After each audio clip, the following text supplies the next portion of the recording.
I was opposed to Doctor Who being turned into a woman from the outset, because I thought it was been done for the wrong reasons, that it would be used as a stick to beat men, and that once that Pandora's box had been opened, they'd be compelled to continue straight down the diversity checklist.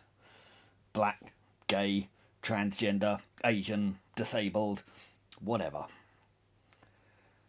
The people pushing this agenda just can't comprehend that it's possible to love diversity, but to hate tokenism, to crave entertainment, and to hate lectures. And there had already been serious warning signs of what was to come, particularly in the Peter Capaldi era, which took an increasingly hectoring tone. In a quick run of episodes, we had a special needs character, a dwarf, a deaf actor, a blind one, and there's nothing wrong with that. But when it happens week in, week out, it just feels terribly forced. Like they're simply working their way through a list for some woke brownie points or bragging rights. And that brings us to the casting of the new Doctor Who. A few years back, as stated, I said they'd go down the diversity list and do a black Doctor next. And about 8 months ago, I put out a film saying I bet my life that the next Doctor Who will be gay. And here he is, ready to order, and as predictable as sunrise. Nakuti Gatwa, the black gay Doctor. And look, I hear this guy's a great actor, and I'm sure he is. And it's a shame for him that he's been picked to tick a box rather than through his undeniable talents. Because the tokenist nature of his casting has undermined his performance before he's even begun. But more swiftly followed. Because it was then announced that Rose was coming back. But not as a white girl. Rose will be played by Yasmin Finney, a black transgender actor, born a boy in Manchester. It's like they're doing it for a dare. Because this will be the blackest, campest TARDIS ever. And you wonder if there'll be any room for sci-fi adventures besides all the self-righteous posturing. I doubt it. And like most people now, I don't care. Under David Tennant, the Doctor Who specials got audiences of up to 18 million. But Jodie Whittaker's last special got just 2 million. A drop of 90%. And by far the lowest viewing figure in the show's entire 60-year history. But their contempt for the fans is so absolute that they're just going to dig deeper, while bullying the public into paying it, whether they like it or not. It's a despicable attitude. And they just don't get it. If someone did a revival of Fresh Prince of Bel-Air with an all-white cast, then these same people would be up in arms. Yet here we are. Now, there's a lot of previous on this sort of stuff. When Doctor Who first came back, it introduced the flamboyantly gay Captain Jack, who, as I've said before, I thought was great. We also had our first gay kiss with the Doctor.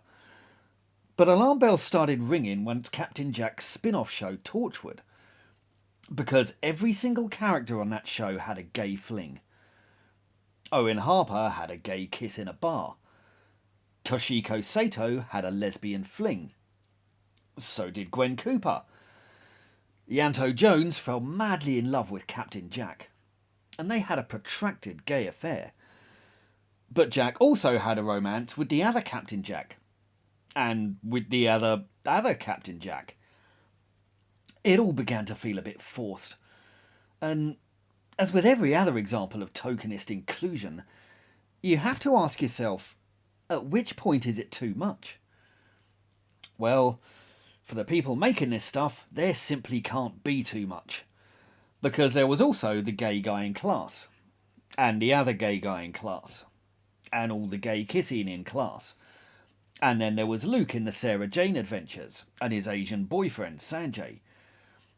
Back in Doctor Who, Mickey had a gay fling with that guy from Biker Grove. And there was Anton Delaware III, who kept going on about his black husband in 1960s America. Then there was River Song, who dropped not too subtle hints about her second wife.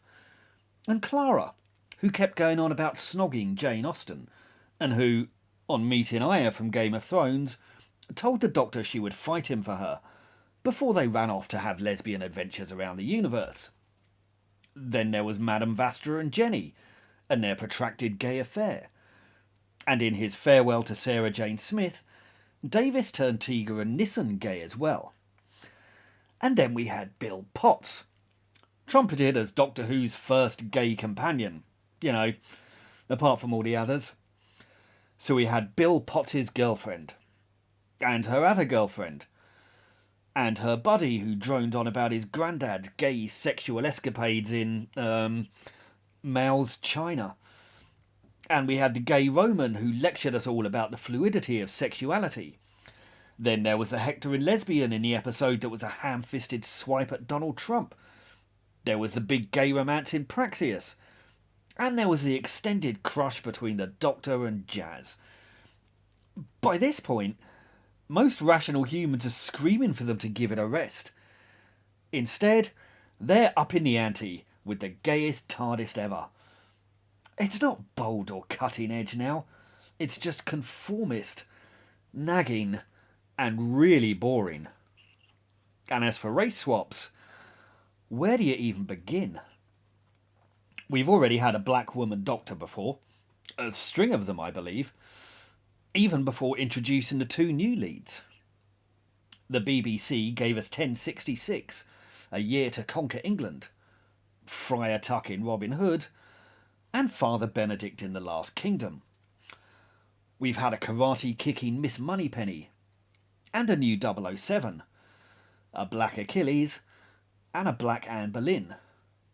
On stage and screen we've had Hamilton, the new Lord of the Rings, Julius Caesar, Orphan Annie, Hermione Granger, My Fair Lady, Henry VIII, The Railway Children, The Lion, the Witch and the Wardrobe, The Little Mermaid, and Lancelot.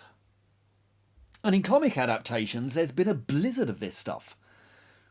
The Human Torch, The Kingpin, Alicia Masters, Batwoman, Kang, Mary Jane Watson, General Zod, Catwoman, Ben Urich, Tulip O'Hare, Watchman, Electro, Domino, Madame Xanadu, The Joker, Captain America, Jimmy Olsen, Perry White, Shazam's Wizard, Heimdall, and Valkyrie. Norse gods, no less. A batch of characters in Sandman got swapped too. Death, the Librarian, Rose Walker, and Rose's grandmother. And of course, any grumbling is thrown back on the fans. Because the creators can never be at fault. It must be all the evil racists out in comicdom. The thing is, racists and bigots aren't fans of Doctor Who and Sandman. It's the most ludicrous suggestion imaginable. And the fact that you're alienating the most open-minded and tolerant people on the planet really should set off alarm bells that you've gone too far. It never will, but it should. Now, this sort of casting only ever happens in one direction. There's zero chance an iconic black character would be cast with a white actor. But it's more than this. Because it's never a Chinese actor, never an Arab, never a Jew, never an Indian or Pakistani, never anyone from Japan, Poland or Bangladesh, never an Inuit, a Native American, a Mexican, a Swede or a Filipino, never an Indonesian or an Aborigine, never a Persian, never anyone Irish or ginger, never a Russian, a Brazilian, a Peruvian or a Colombian, never a Laplander.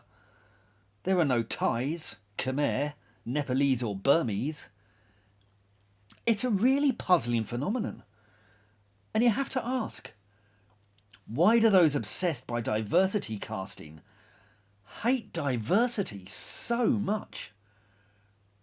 I'd love to see them answer that one. This obsession, and it is an obsession, is hitting them commercially. But more importantly than that, it's destroying them artistically too. If you decide that art should push a political narrative, it is the death of art. Great art can be produced as a howl of emotive rage, as a reaction to a universal fear, like casualties of war, such as Picasso's Guernica. But when it's composed simply as a tool to push an ideological narrative, then it will be compromised from the outset. Great art is about the universality of the human condition, not the obsessions of your own little tribe. And Hamilton apart, not one of these updates I've covered here will go down as great art. They will end up as curios, laughable museum pieces to a weird craze that corrupted and undermined the very agenda these activists want to push. They'll be regarded like Mao's 8 revolutionary operas, ludicrous and clumsy attempts to force a political narrative on the population, because that's all they are. Any art motivated by political activism will be bad art. It will be boring, and it will date like flared trousers and concrete tower blocks. But our woke overlords are far too stubborn to admit that they're just churning out tedious, hectoring junk. If you'd like to support this channel, please like, subscribe, and think about buying my books. They go into topics like this in much greater detail. They're called The Tyranny of the Left, and they're available on the links below. Please do feel free to pick them up and let me know what you think. Thank you.